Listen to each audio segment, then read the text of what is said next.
안녕하세요. 사랑하는 남자친구와 결혼을 앞두고 있던 20대 여성입니다. 나이를 떠나 자기 체면과 자존심이 중요하지 않은 사람이 세상에 어디 있을까요? 하지만 제가 사랑하는 사람을 포함한 그의 가족들은 뭐가 진짜 체면이고 자존심인지 분간을 못하는 것 같아요. 저와 남자친구는 다른 대학교를 다녔지만 지역 내 동아리 활동을 하며 알게 된 사이였어요.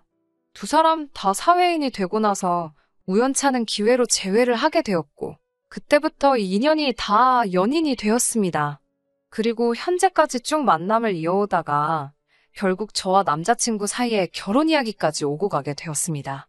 남자친구는 안정적인 회사를 다니는 직장인이었고, 저도 제가 일하는 분야에서는 업계에서 최고라고 자부할 수 있을 만한 회사에 다니는 직장인이었습니다. 서로 벌이가 괜찮은 경제적인 뒷받침이 있었지만 제가 남자친구와 결혼 생각까지 만들게 된 가장 큰 이유는 따로 있었어요. 남자친구가 술을 입에도 되지 않는다는 점이었거든요. 제가 어렸을 적 저희 부모님이 IMF 직후에 많이 고생을 하셨습니다. 동네 작은 메밀국 수집을 시작하셨는데 한참 가게가 자리를 잡고 있던 와중에 외국인 무면 허운전자에게 음주뺑소니 사고를 당하신 적이 있어요. 가해자는 사고 직후 어디로 도망간 건지 결국 붙잡지 못했고 그때 저희 부모님은 다친 몸을 이끌고 장사를 하셨어야 했습니다. 지금은 지방에 분점까지 낼 정도이고 두 분 노후 준비까지 걱정 안 해도 될 정도로 성공하셨지만 그때 두 분이 다친 몸 이끌고 고생하시던 모습이 기억에 남아서 그때부터 자제력을 잃고 술 마시는 사람들만큼은 정말 싫어했거든요. 남자친구도 말하길 할머니께서 과거에 시장에서 원단 장사를 하셨다며 이야기를 꺼냈어요. 수완이 엄청 좋으셔서 큰 돈을 버셨고 건물까지 있다고 하더라고요.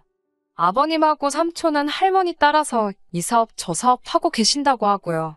남자친구의 경제적인 상황이나 배경이 저에게는 그렇게 고려해야만 할 상황이 아니었기에 과거 이야기에는 크게 신경을 쓰지 않았습니다. 저희 부모님도 사업을 하고 계시고 아직도 현역에서 뛰고 계시니 남자친구 가족들도 그런가 보다 했어요. 중요한 건 저나 남자친구가 아직 젊다는 것이고 둘 다 탄탄한 직장이 있겠다. 앞으로 잘 될 일만 있겠구나 싶었습니다. 이후로 반년쯤 지났을 무렵 남자친구가 할머님 정정하실 때 결혼해서 손주까지 안겨드리고 싶다며 저에게 정식으로 프로포즈를 해왔습니다. 그동안 제가 봐온 남자친구의 사람됨됨이와 그에 대한 믿음을 바탕으로 남자친구와 결혼을 약속하게 되었어요. 결혼 이야기가 오가기 시작하면서 처음으로 남자친구가 사는 곳에 가보게 되었습니다. 정식으로 인사를 드리러 간 자리는 아니었어요. 남자친구 아버님, 어머님께서 저를 한번 보고 싶다고 하셨다길래 간단하게 인사만 드리러 간 자리였습니다. 그런데 남자친구 집에는 제가 인사를 오기로 되어 있다고 하면서 남자친구의 부모님을 비롯해 할머님과 삼촌까지 모두 모여 계셨습니다. 예상과는 다른 상황에 당황했지만 절 반갑게 맞아주셨어요. 하지만 집에선 30분도 있지 않았고 다들 갈비가 먹고 싶다 하여 갈비집으로 이동하게 되었습니다. 갈비집에 가지 않았다면 저랑 남자친구는 지금도 한창 결혼 준비를 하고 있었을까요? 차라리 거기를 따라가게 된 게 다행이다 싶을 정도예요. 식당에 도착하니 아버님과 삼촌이 특히 신나 보이셨어요. 남자친구가 말하길 두 분 다 엄청난 애주가랍니다. 게다가 술 드시는 속도가 어찌나 빠르신지 무조건 원샷을 하시고 혀가 꼬부라질 때까지 드신다고요. 아버님이 애주가란 이야기를 듣고 나니 왠지 마음이 불편해졌습니다. 특히 혀가 꼬부라질 때까지 드신다는 말을 듣고 나니 영 찝찝하더라고요. 적어도 남자친구가 술을 마시지 않는다는 사실은 변함없었지만 두 분 다 가게까지 차를 끌고 오셨거든요. 대리를 부르시던가 할 거라고 생각했지만 애초에 술을 먹을 계획이셨다면 처음부터 택시를 타던가 하셨으면 좋지 않았을까 싶었어요. 말씀드렸다시피 예전에 저희 부모님이 음주운전 차량으로 인해서 큰 사고를 당하신 적이 있다 보니 저도 그렇고 저희 부모님도 술은 입에 대지도 않았고 술을 싫어했으니까요. 게다가 제 눈에는 말이 좋아해주가지 술 좋아하고 조절 못하는 사람들은 죄다 상종 못할 사람들처럼 보일 수밖에 없었습니다. 하물며 차까지 가져오셨으니 그 모습이 저한테는 좋게 보이지는 않았어요. 아무튼 이래저래 마음이 어수선해지려는 찰나 아버님께서 돼지갈비 6인분과 소주 5병, 맥주 3병을 시키셨습니다. 밑반찬이 깔리자마자 술을 같이 가져다 주시더라고요. 그러더니 대뜸 아버님께서 저더러 한 잔 따라보랍니다. 내키진 않았지만 한 잔 따라드렸어요. 그러자 이번엔 제 차례라면서 방금 아버님이 드시던 술잔에 잔을 직접 채우시더니 그걸 마시라고 제 앞에 내밀더라고요. 술을 저한테 권하시는 것보다도 지금 저걸 나보고 마시라는 건가 싶었습니다. 제가 술을 입에도 안 대고 싫어하는 걸 떠나서 제 잔에다 따라주는 것도 아니고 드시던 잔에다가 술을 채워 건네다니요. 암만실외에서 마스크를 착용하는 게 해제가 되었다고 한들 아직도 재채기만 해도 눈치가 보이는 이 시국에 잔돌리기를 하고 계시니 솔직히 기분이 엄청 나빴습니다. 저는 최대한 정중하게 술을 전혀 못한다고 설명을 드리면서 거절했어요. 하지만 아버님께서는 끈덕지게 저보고 어른이 주는 술은 먹어도 되는 거라면서 강요를 하셨습니다. 100번 양보해서 술 한 잔 마실 수는 있다고 쳐도 도무지 그 잔으로는 술을 마실 엄두가 나질 않았어요. 그래서 끝끝내 정말 죄송하다고 술이 몸에 안 받아서 마시질 못한다고 설명을 드리며 거절을 하게 되었습니다. 결국 아버님께서는 들고 계시던 소주잔을 테이블에 거의 던지듯 내려놓으시곤 인사드리러 왔다는 며느리감이 시애비 될 사람이 주는 술 한 잔을 안 마시냐며 짜증이 난다셨습니다. 당황한 제 손에 옆에 있던 삼촌께서 강제로 소주잔을 쥐어주시면서 그냥 한 잔 받으랍니다. 회사원이라고 들었는데 회사에서 기본적인 주도도 안 가르쳐주냐고 하시면서요. 주도가 뭔지도 알고 있고 적어도 저는 그렇게 배우진 않았거든요. 그리고 회사에서는 술을 싫어하는 저에게 억지로 술을 마시라 강요하지도 않고요. 아랫사람의 주도가 있다면 당연히 윗사람도 아랫사람을 배려하는 주도가 있는 법 아니겠어요? 하지만 남자친구도 저를 보며 어쩔 수 없다는 눈빛으로 한 잔만 받아달라는 듯한 눈초리로 저를 바라보고 있었고요. 그나마 다행인 건 삼촌께서 쥐어주신 소주잔이 아버님이 마시다가 던져버린 그 잔이 아니라 테이블이 세팅될 때 뒤집어 놓은 쓰지 않은 잔이어서 아버님이 따라주는 술을 한 잔 받았습니다. 결국 할 수 없이 받은 그 소주 한 잔을 천천히 나눠 마시고 있었습니다. 그런데 또다시 아버님께서 제 잔을 보시더니 잔이 너무 안 빈다고 뭐라고 하시더라고요. 대학교를 다닐 때도 직장 생활을 하면서도 저에게 그 누구도 술을 마시라고 강요하는 사람은 없었는데 남자친구 아버님께서 그런 스트레스를 주실 거라곤 상상도 못했네요. 그 와중에 어머님께서는 저에게 집게와 가위를 주시면서 술 안 마실 거면 차라리 이쪽으로 와서 고기라도 구우라고 하셨습니다. 이제 며느리도 생겼으니 자기도 식문호로 탈출하게 생겼다고 깔깔대시면서 제가 고기 굽는 것부터 한번 보겠다고 하시면서 말입니다. 며느리 덕분에 모처럼 밥 한 끼 편하게 먹겠다고 하시면서 말입니다. 차라리 아무 말씀도 안 하셨으면 아버님한테 당하고 있는 제가 보기 안쓰러워서 도와주셨다 좋게 생각했을 텐데 쓸데없는 사족을 붙이시니 솔직히 기분이 너무 안 좋았습니다. 제가 남자친구와 결혼을 약속한 건 맞지만 그래서 남자친구의 가족들에게 잘 보이고 싶은 마음도 진심이었지만 왜 이런 대우를 받고 있어야 하는지 도통 이해가 되지 않았어요.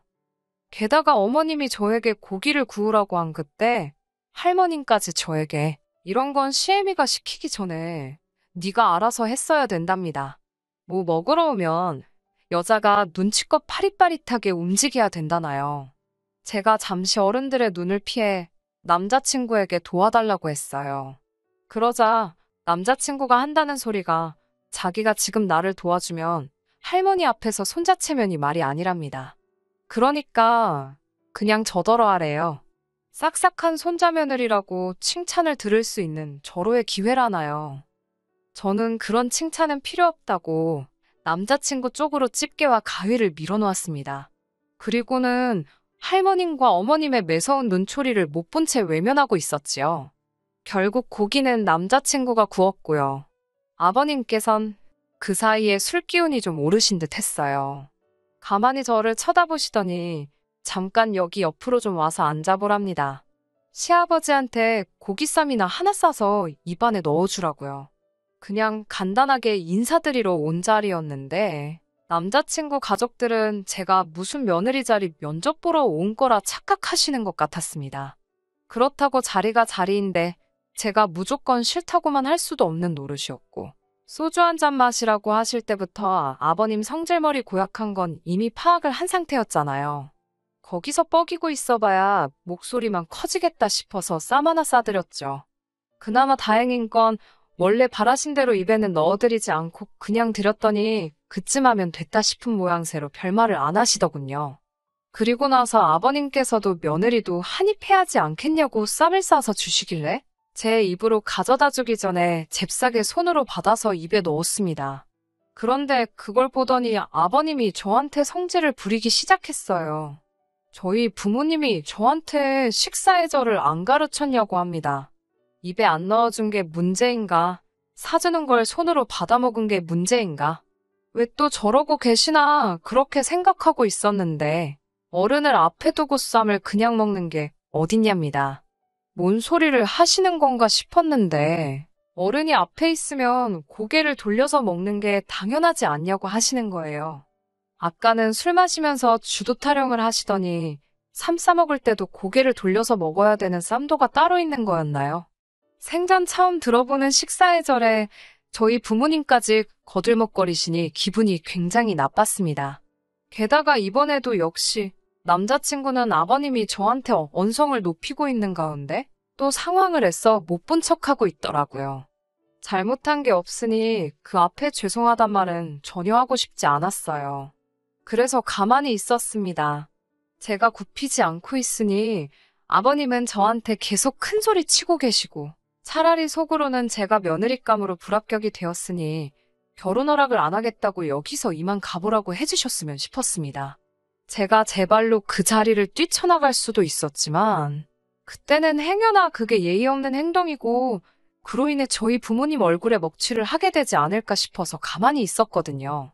제가 계속해서 아무 말도 없으니 아버님은 어디서 못각 같은 며느리감을 데리고 왔다며 당신은 나긋나긋한 여자가 좋으니 남자친구에게 결혼하면 저를 교육 좀 잘 시켜서 태도 좀 고치게 하랍니다. 술도 좀 배우고 주도도 배우고 기본 예절도 배워서 어른들 있을 땐 어떻게 해야 하는지 좀 배우라면서요. 게다가 어머님과 할머님까지 저더러 식당에 사람들도 많은데 시댁 어른들 체면도 생각 안 하고 싫다 소리만 계속하면 어쩌냐입니다. 옆 테이블 사람들이 저 때문에 당신들을 비웃고 있답니다. 남자친구한테도 너 사귀면서 남자친구라고 제대로 대접이나 받고 사귀었냐며 무안을 주시더라고요.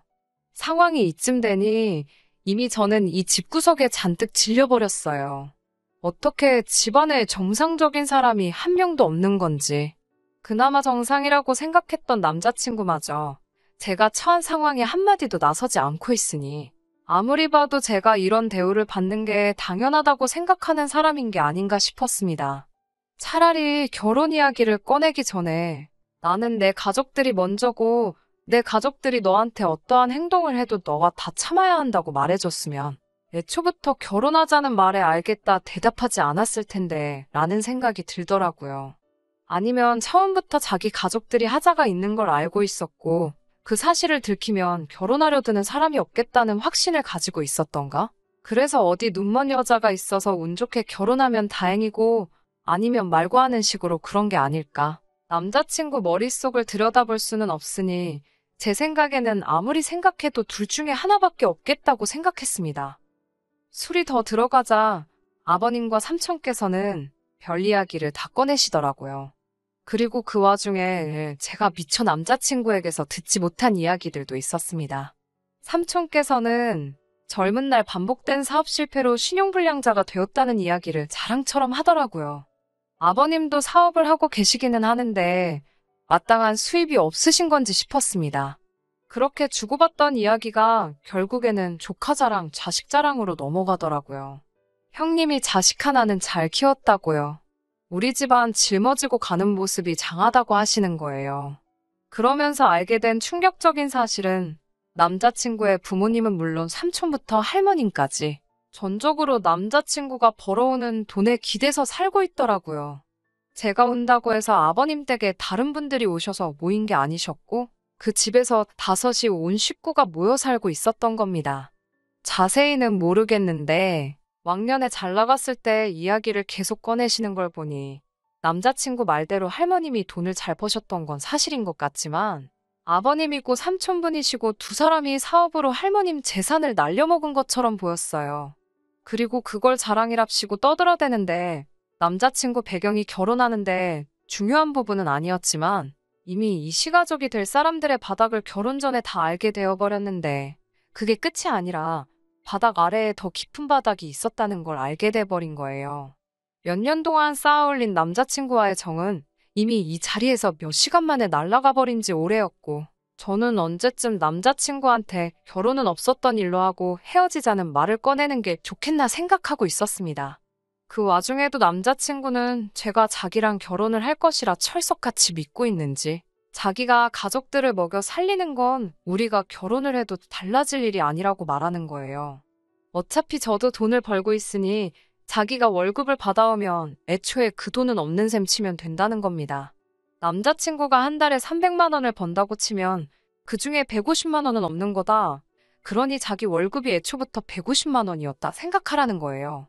그런 이야기를 아무렇지 않게 하는 남자친구보다 그 모습을 우리 아들, 우리 조카, 우리 손자 참 장하다 하는 표정으로 바라보는 남자친구 가족들을 보니 왠지 모르게 소름이 다 끼치더라고요. 저는 차라리 그날 일이 하늘이 제게 주신 기회라고 생각했어요. 제 발로 스스로 지옥불 불구덩이에 뛰어들기 전에 그동안 제가 착하게 살아온 걸 봐서 유턴할 기회를 주신 게 아닌가 싶더라고요. 또 저희 부모님 싸잡아서 예의범절이 어쩌고 하는 게 듣기 싫어서 참았는데 이 말도 안 되는 자리에 1분이라도 더 있었다가는 저희 부모님이 저를 자존감도 없게 키우셨다 생각하지 않겠나 싶었습니다. 더 길게 말할 것도 없이 그냥 자리에서 일어나서 저는 이만 가보겠다고 하고 가게 밖을 나왔어요. 그러니 남자친구가 황급히 저를 쫓아나오더라고요. 그러면서 하는 말이 그렇게 그냥 가면 어떡하냐고 자기 가족들이 지가 푸대접을 받으며 산다고 오해하지 않겠냐고 하면서 그냥 갈 거면 계산이라도 하고 가라는 겁니다. 정말 태어나서 싸움 같은 거 해본 적이 한 번도 없는데 남자친구 저러는 꼬라지를 보고 있으니 열이 확 올라서 저도 모르게 뺨을 한 대 후려갈 켜버렸어요. 니네 가족들이 처먹은 걸 왜 내가 내냐고. 어차피 니들 가족이 너가 그러는 거 자랑스러워하는 것 같은데 니 돈으로 내라고 했어요. 그리고 결혼이고 나발이고 그런 게 문제가 아니라 앞으로 나한테 연락하지 말라 했습니다. 저랑 남자친구가 옥신각신하면서 주변이 시끄러워지니 남자친구 가족들도 무슨 일인가 하고 따라 나오더라고요. 마음 같아서는 당장 택시 타고 집으로 가려고 했습니다. 분위기가 험악하니 그제서야 제 눈치를 보면서 누구 하나 나서지 못하는 와중에 남자친구 삼촌분이 해결을 한답시고 나서는 거예요. 현은 완전히 꼬부라져서 저보고 오늘 욕봤다면서 원래 시댁 식구들이 어렵고 힘든 거라고 시간이 지나면 익숙해질 거라고 하더라고요. 말 같지도 않은 소리에 대꾸도 안 하고 있으니 제 기분 풀어보겠다며 아무리 그래도 그렇지 이러는 거 아니라면서 당신이 저를 집까지 차로 태워다 줄 테니 그걸로 기분을 풀라는 겁니다. 술을 저렇게 먹은 사람 옆에 타는 것도 싫었고 애초에 무슨 술을 그렇게 먹고 운전이냐 했더니 자기가 운전 경력만 몇 년인 줄 아냐고 하면서 당신은 술을 먹어야 운전을 더 잘한다고 하는 겁니다. 그때는 너무 화가 나서 그랬나 저도 모르게 삼촌분 정강이를 구두발로 걷어차버렸어요. 으억하는 소리와 함께 다리를 부여잡고 바닥에 주저앉더라고요. 저는 불러놓고 기다리고 있던 택시를 취소시키고 남자친구와 아버지와 삼촌한테 한마디 했습니다. 죽으려면 곱게 혼자 죽지. 엄한 사람 데려갈 생각은 꿈도 꾸지 말라고요. 황천길 가고 싶으면 혼자 가라고 했습니다. 아주 내 앞에서 운전석에 타보기만 하라고 그러면 그 길로 경찰에 신고할 거라고 했습니다. 아까까지는 술 따라봐라, 한 잔 받아라, 고기 구워라 아주 저를 우습게 보던 인간들이 제 앞에 쩔쩔매며 서 있었어요. 남자친구 아버지가 그래도 자기는 술을 덜 마셨으니 다리 불편하신 할머님 때문에 차를 가져가야겠다며 자기는 괜찮지 않냐고 막무가내로 차에 타길래 그냥 아버님이 보고 있는 앞에서 경찰서에 전화를 걸었습니다. 그러니 저한테 너는 부모도 없냐 어쩌고 하면서 또 예의범절을 논하더라고요. 적어도 우리 부모님은 음주운전은 안 하시고 만에 하나 음주운전을 하시면 저는 똑같이 행동할 거라고 했어요. 가게 밖에서 소동이 나고 있으니 무슨 일인가 구경하는 사람들도 남자친구 가족들한테 걸어가라 하면서 같이 저에게 동조해줬고, 남자친구 가족 때 저 혼자였던 게 주변 사람들까지 가세하고 나니 결국엔 차를 주차장에 두고 집 쪽으로 걸어가더라고요. 효자 났다고 하더니 밥값 내고 5식구 택시 2대 부르는 건 아까웠는지 다리 불편하다는 할머니 모시고 저만치 걸어가는데 아주 그 꼴이 말이 아니더라고요. 그리고 이틀 뒤 남자친구가 연락을 해왔습니다. 붙잡진 않을 거지만 부탁하고 싶은 일이 있다며 한 번만 만나달라고요. 뭘 만나기까지 하냐고. 할 말 있으면 전화로 하라고 했습니다. 그러니 저를 불러 한다는 소리가 자기가 자존심이 좀 강해서 그렇다며 혹시 우리를 둘 다 알고 있는 주변 지인들한테는 자기가 저를 찾다고 이야기하면 안 되겠냐고 그러더군요. 진짜 끝까지 뭐 이런 찌질한 게 다 있는지. 그런 건 어떻게 말하든 네 알아서 하라고 했습니다. 다만 제 소식을 물어오는 사람들한테는 거짓말을 하지는 않을 거라고요. 혹시나 정말 헤어지게 된 게 저 때문에 그런 거냐 물어오는 사람들에겐 무슨 일이 있었는지 낱낱이 다 말해주겠다고 했습니다. 남자친구는 전화기 너머로 조용하더라고요. 암만 생각해도 자기가 좋은 말 들을 게 하나 없는 거 누구보다 잘 알고 있으니 저러는 거다 싶었어요. 지금 저는 다시 솔로 라이프로 돌아와 즐겁게 살고 있습니다. 다행히 남자친구와 연애하는 동안 제가 어디 사는지 알려준 적이 없었기 때문에 전화번호 하나 바꾸고 나니 2번 다시 마주칠 일 없이 안전이별을 하게 되었네요. 똥차가 가고 나면 벤츠 온다는데 지금은 똥차고 벤츠고 차가 문제가 아니라는 생각이 드네요. 누가 그 안에서 술 먹고 운전하고 있을 수도 있는 거잖아요. 인연이라는 게 진짜 있으면 제가 서두르지 않아도 언젠가는 만나게 되겠지요. 그저 지금은 이렇게 스트레스 받을 일 없는 이 시간을 즐기려고 합니다. 끝까지 들어주셔서 감사합니다. 오늘의 사연은 여기까지입니다. 구독과 좋아요, 알람 설정 부탁드리고 더 좋은 사연으로 다시 찾아뵙겠습니다. 감사합니다.